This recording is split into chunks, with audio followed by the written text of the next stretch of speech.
The government will no longer be able to pay its bills on October 18th. Republicans say they're not going to help you at all, and you're going to need to raise the debt limit via what's known as reconciliation, so just with Democratic votes. But Leader Schumer and House Speaker Pelosi say they're not going to do that.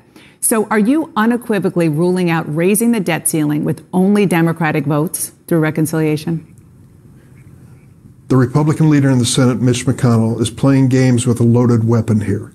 He has demanded that the filibuster be applied to the debt ceiling. It may be the first time in history that that's happened. And we've been warned by not only the Treasury Secretary, but by all of the financiers across America, this would be deadly to our economy. It would cost us 6 million jobs. Why? What Schumer said to McConnell is, if you're not going to lead, if you're not going to follow, then get the hell out of the way. Let the Democrats accept the political responsibility of extending the debt limit. And McConnell says, no, I want to play this game out. Well, he's doing it at the expense of this economy.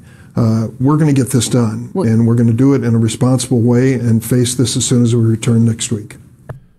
Republican partisanship has become so hollow and so petty that they're willing to destroy the entire economy for a cheap political win. Hey, what's up, everybody? I'm Jackson White, co-founder and chief of content at Politiscope, and thanks for tuning in to TYT today. Now, the GOP is so useless and antithetical to real policy that this is all they have left. And the most shameless turtle of them all, Mitch McConnell, of course, is at the forefront of the issue. You know, it's really up to Speaker Pelosi and Leader Schumer to figure out how to get this done in Congress. What I can tell you is that it's utterly essential that this be done.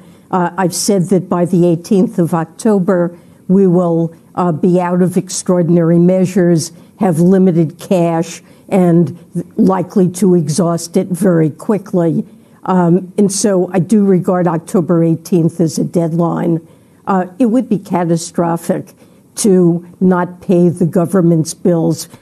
It's actually pretty scary to think about what direction this country is truly headed in when we're locked in this two-party system and nothing can get done, no matter what it is. As I say all the time, at least the Democratic Party will throw you a bone, but no matter what it is, the Republican Party is going to fight against it, even with this debt ceiling situation. If it has anything to do with throwing the people scraps, the Republican Party is against it. And not even necessarily just because they're against the policy, but because it's a political win. Cheap political wins have become absolutely everything within the GOP. Owning the libs goes through their culturalism all the way up into the litigation process. So we're really going to have to get more and more active to really force change within this system, because if we don't, this is probably the best we're going to get. Raising the limit on a debt ceiling is a completely routine practice that's been done in a bipartisan manner almost 80 times since 1960.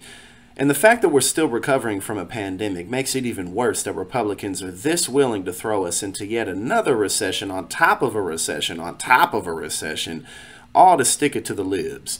50 million seniors are waiting on Social Security checks who could be impacted from this. 30 million households awaiting child tax credits.